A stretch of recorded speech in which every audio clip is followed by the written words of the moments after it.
friend. Welcome to another episode of the Untitled Chapter podcast. My name is Arlena, and I'll be your host. This episode is a step work call, and today we are speaking with Laura, and we're doing step 2.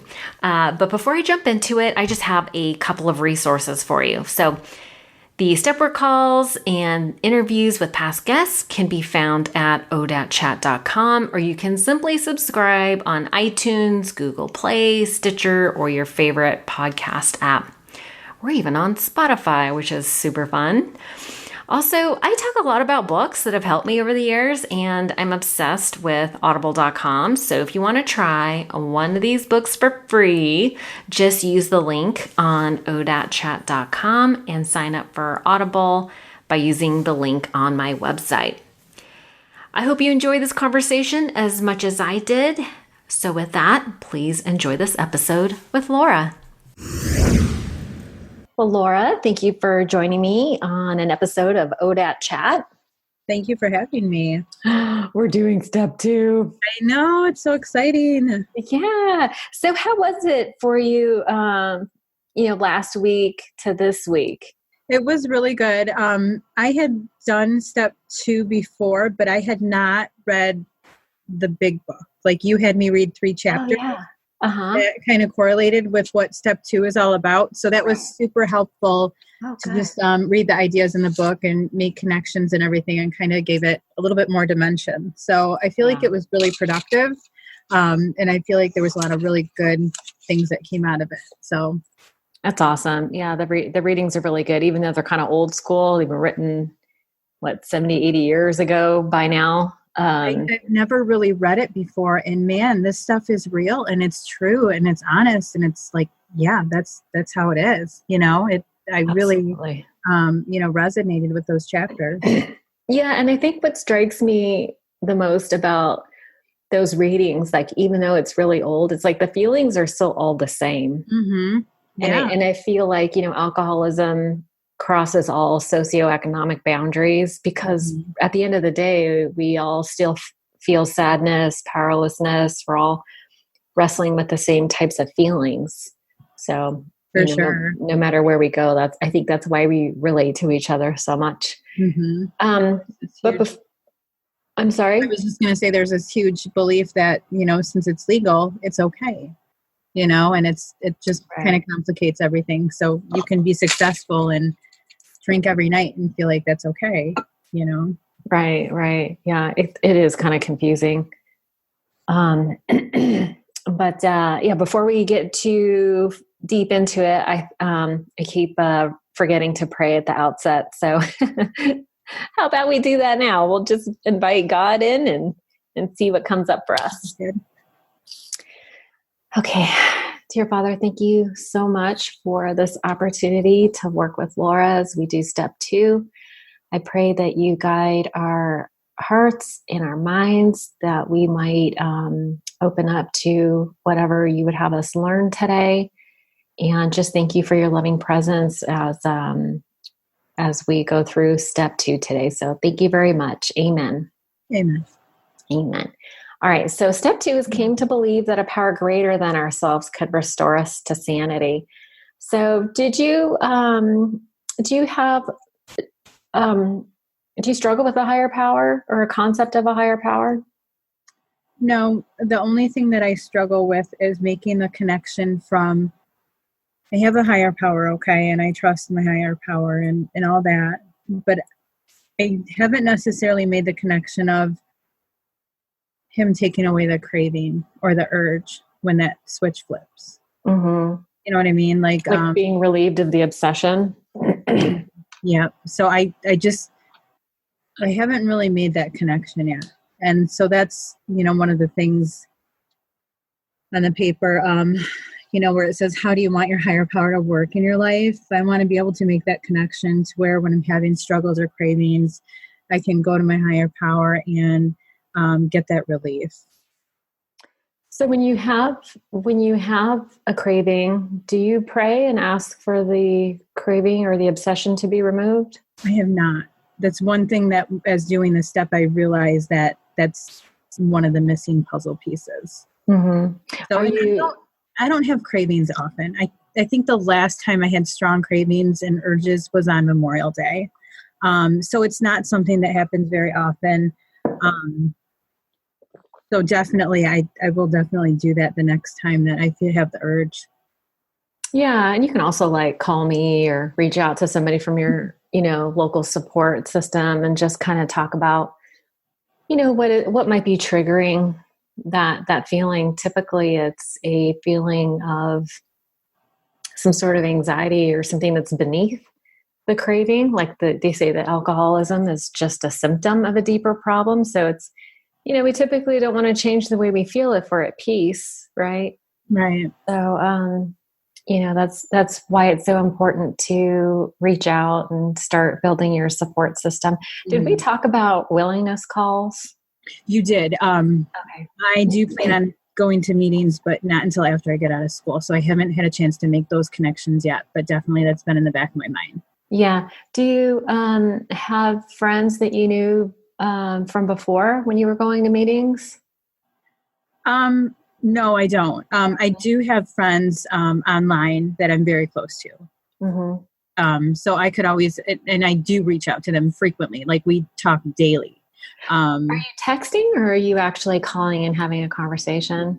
Oh, this is through text or chat. Text or chat.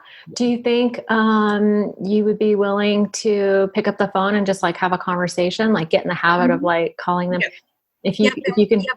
And you and I talked about that last time, and I do plan on doing that.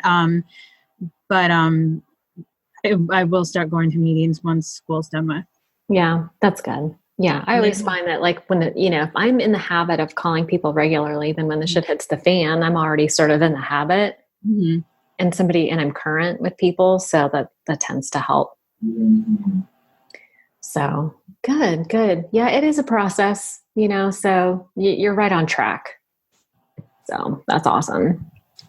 So, okay. So you read the big book. There were 3 chapters there. And I love that chapter about we agnostics, because I think a lot of people, have given up on God because of religion. Like a lot of people start out with God through religion.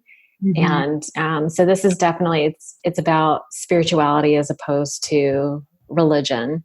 Mm-hmm. No clearly defined rules or anything like that. So, did you relate to that chapter at all in terms of your ideas about your higher power?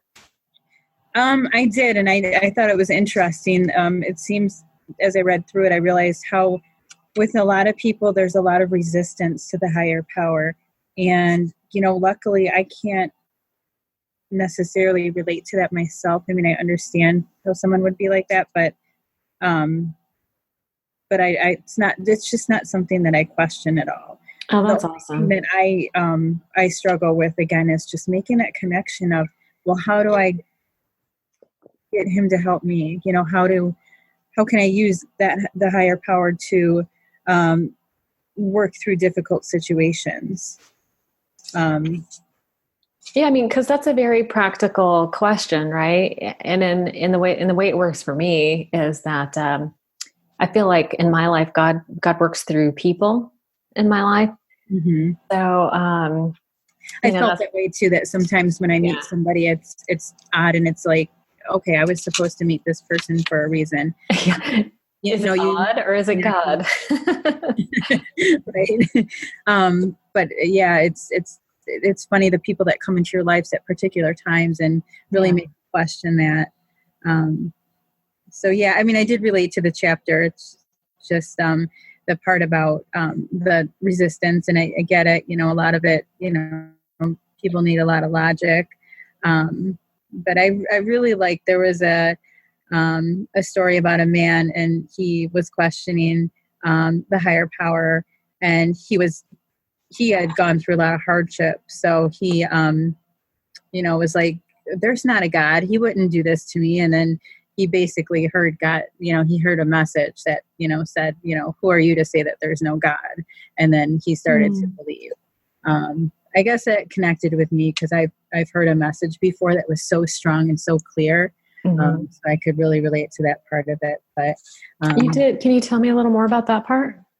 I was going through a hard time, and I was going through some things in my life that I didn't really understand with certain family members in my place and things, and why certain things were happening. And so I was laying in bed one night and I couldn't sleep, and I was just kind of talking to God and just saying, what does this mean? What does this mean? I don't understand this. And then I just heard a message so clear, and it wasn't a voice or anything. It was just a message. And it said, you don't have to worry about that. Have faith that this is how it's supposed to be. That was basically it. But it was such a strong message. And that's happened to me a couple times before. So it's a real, it's very clear when that happens. So that part reminded me of that message that I received, and that was about a year ago. And it was very comforting too. Mm-hmm. Since then, I often think of that when things are happening.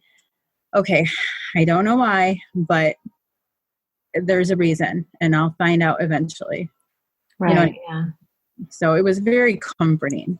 And I don't know if it was my higher power, or I don't know if it was maybe my mom or maybe another family member that's passed, but somehow I heard that message loud and clear. It didn't feel like it was your thoughts. It felt like it was. Yeah, it was definitely came from some other place and was very concise. Very cool. Yeah, it was neat. It was a neat experience, and definitely made me more of a believer. Well, I definitely appreciate the God of evidence, right? And it sometimes happens in a very subtle way, and in ways that, I feel like it's like a little wink from God. It's like something that only you and God know about. Yeah. But that's the way. Yeah, that's how God works in my life too. Very similar to that. Well, that's awesome. Okay. So in regards to the questions, so the first one was, what are the qualities that you'd like your higher, I wish I could speak today. Oh my God, it's almost Friday. Thank goodness. So, what are the qualities you'd like your higher power to possess? I would like my higher power to give unconditional love and acceptance. Also strength.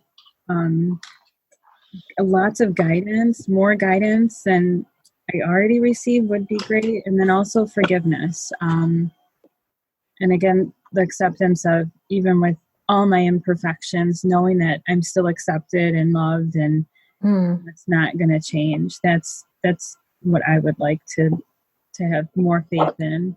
Like a feeling of security? Mm-hmm. Yeah. Yeah. Okay. Yeah, unconditional love and acceptance. That's a pretty universal like quality of God, I would think. Okay. And do you feel like the God in your life has these qualities already? I do. I really do. I feel like I've been through a lot in the past few years, and I feel like my faith is getting stronger. I feel like as I'm putting more faith into my higher power, I feel these things more. Right. I feel more of the love and the acceptance, and the unconditional love, more of it as that gets stronger. Mm-hmm. How are these feelings of being loved and accepted? How does that show up for you? I think just security, feeling secure and not feeling worried and anxious. So maybe more of a peaceful, calming feeling of, it's going to be okay, rather than a chaotic feeling inside that doesn't know what's going on and doesn't know that it's going to be okay. Do you know what I mean? Yeah. So, so you're feeling peaceful, and then like trusting that everything is going to work out. Yep. And maybe even just more confident about everything. Mm-hmm. More confident. I like that. What about the ability to let go of the things that you're worried about? Like if you're trusting and you feel peaceful. That would be huge. And that would be part of it too. And that's definitely something that I personally need more practice with.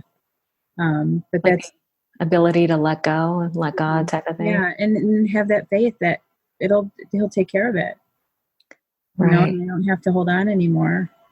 Yeah, absolutely. I mean, I totally relate to that feeling of just like being exhausted by trying to control everything. Mm-hmm. You know, that whole self-will run riot. You know, I still do it today, you know, when I'm afraid. You know, everyone's, you know, got projects and stressors in their life, and it's tempting to get all uptight about it. It's sometimes hard not to. For sure. Yeah, I think that's totally normal. I think so. You could just have to draw the line. Yeah, and I have a friend who talks about the golden key, and I forget where it's from. I'll have to find it and send it to you. But I think I think it's from like Emmett Fox or something. And the idea of the golden key is that whenever that you're worried or scared, the golden key is to give it to God and let him handle it. Yeah. Isn't that sweet? Yeah. She sent me like a little booklet and it had a golden key in it. I really like that. Yeah. Something that I can sit out on my desk, and it's just like a reminder. It's in my visual my field of vision. So every once in a while I see it. And just a reminder. Yeah. Really Just a reminder. Yeah. Cause it's so easy to like try to take over and try to control things. Especially when you're a mom and you have kids and you're running a household. It's hard to let go sometimes. Yeah. You're in that role of, you're supposed to be in charge when you're the mom and running the household. So it is difficult to switch gears and let go, but we all need that rest. So, no, that's really good. Was there anything else that we left out there between the qualities and does your higher, you know, I don't think higher so. power? Okay. No, I think that was it. Okay. So the next phase of step 2 was to list 3 examples daily for a week of how God is working in your life. This came at a really peculiar time because I was really tested this past week. There were some things that happened that were completely beyond my control with other family members. And so I thought, well, this is a great activity because I think it's definitely helpful to think of the things that you can be grateful for when everything seems to be going wrong. Yeah. Can you give me an example, like a specific type of, you've mentioned your family before. Is it like a reoccurring It is. issue? It's been ongoing. My sister-in-law lost custody of her kids. And so they're with my mother and father-in-law, and they've been for the past year. And it's been a very difficult situation. And she's just scheduled to get them back. She's supposed to be getting them back and moving in with them this coming up weekend. But last Friday that we found out that she got a DUI. So I think that's going to just mess up everything. And, you know, to further complicate it, if she gets them taken away permanently, there's a chance that we might end up with them, my husband and I. Yeah. So this is like a really big situation and a big ordeal. Wow. Yeah, so that would be scary. Imagine that just is very stressful. So how many kids? 3 kids. 3, and you have 2? Mm-hmm. Wow. Okay, so she's got she lost custody of 3 kids, and they're with their grandparents. Where's their father? He's currently in jail. But when they lost custody, they had to go through, you know, X, Y, and Z to get on track to get them back, which he did, and she was on track. He did not, and they're in the middle of a divorce. So I don't know if he's lost custody of them permanently at this point, but if he hasn't, I anticipate that's where that's going. Well, it must be so hard for you. It's just really complicated, and it's been going on since last summer, so it's nothing new. But it's just, like I said, it's completely out of my control. Yeah. But when we get news like that she messed up that bad, and it seems to be intentional. It's just really, it's really difficult. And then on top of that, last week, I had a vet visit for my dog, and he's going through some medical things as well. So just that, just life stuff, but it's like adding up. So it does add up. That's a lot of, recovery a lot of the time is about stress management, right? Or emotion management. Like, how are we to manage all these things, right? And I would imagine, the idea of either just witnessing your grandparents struggle with these three kids or their grandparent, like say your mom and dad are struggling with these three kids. I don't know what are their ages? So one is 15.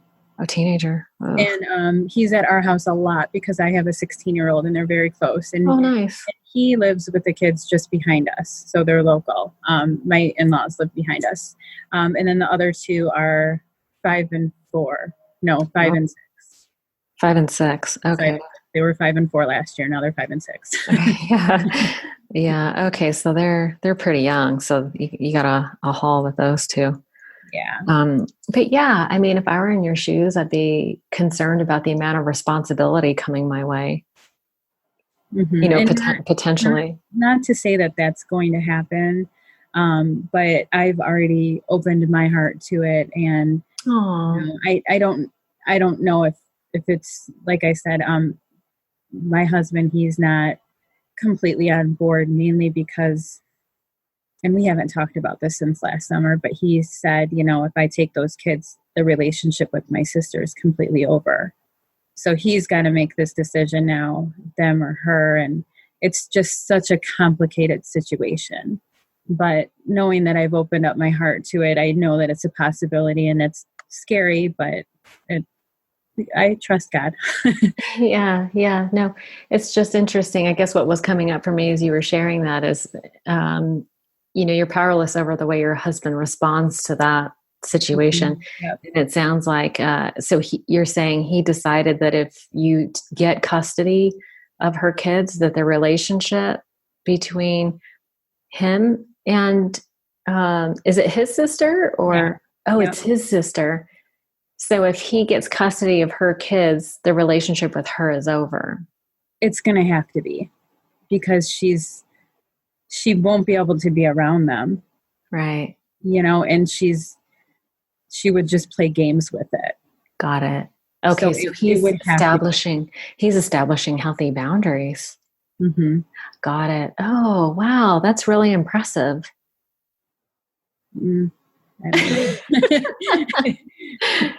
Yeah. And you have, what is your feeling about that? You don't seem like you're comfortable with that. With what? With him cutting his sister off after. Oh, no. My feeling about the whole situation is that it's easy for me to say, okay, we'll take these kids and not have a relationship with her, but she's not my sister. It's his sister. It's his family. So I respect and appreciate all the, the caution that he's taking with this, and understanding that he's got to take the correct route for him. Right. Yeah. So I guess I'm indifferent because I'm not in his shoes. And I know it's different for him. It's so different with it being his blood family and his blood sister. It's completely different. Yeah, absolutely. Is it his younger sister or older sister? Younger sister. Okay. So he probably has a little bit of like protective older brother syndrome going on. Yeah. So that has to be hard for you to watch him struggle. Him being somebody you love, sometimes it's hard to watch the ones we love struggle. It is. Yeah, it is. And it's just, the whole situation is really heartbreaking. It really is. For sure. She's not been herself for a very long time now. It's been over 10 years. So I think all of her siblings have kind of, written the relationship. I mean, they have a relationship with her and see her occasionally, but they're not close. And they take everything that she does with a grain of salt, and knowing that it's probably not the full truth. She's got a lot of issues. So she's a lot of drugs and alcohol, I would imagine. I think so. Yeah. I think so. Was she traumatized in any way that you're aware of, or no? Not that you're aware. I think she had a decent upbringing. I'm not aware of any abuse that happened. I do know that she was with a very controlling husband, and they were together for probably about 15 years now. And that's the one that she's divorcing. But I know that he was very controlling, very, I think he was physically and mentally abusive to her. So that's traumatizing. Yeah, very much so. Yeah. I only ask 1,000 questions about this stuff because I'm always interested to, people don't typically act this way for no reason, right? Like hurt people, hurt other people, right? And, it's just I only ask questions because I think it will, maybe help give you or your husband some kind of compassion towards her. For sure. And I do. Last summer was a huge eye opener for me. Actually, when things hit the fan, that was during one of my, it caused me to relapse. You relapsed over it? I relapsed over it last summer. And I had a really big realization after that relapse because I could not get back sober. And I thought, you know what, if I can't get sober and I have a supportive husband and we have decent jobs and we have a house and, we have our life together, I sure as heck can't imagine getting sober, going through a divorce of an abusive man, not having a place to stay, having my kids taken away from me. I can certainly definitely, have that compassion for her. And probably it wouldn't have happened if I hadn't relapsed. So it was good that I did and had not, made those realizations. And I'm very happy that with this going on now, I'm not relapsing. I see growth in myself. And so that's good. Oh, that's amazing. God, it's so important for you to see your own growth. Well, listen, you're taking a lot of action now. You're doing the self-examination, which is what the steps are. That's a lot of self-examination and, dealing with your feelings as they come up and resolve them so they don't turn into resentments and all that, and just focusing on your side of the street. So that's huge. That's a complete paradigm shift in the way from how you thought previously. I'm sure. Yeah. Okay. So how does that relate to your, how did you do this exercise? Did you start off with Sunday and then write 3 things, or?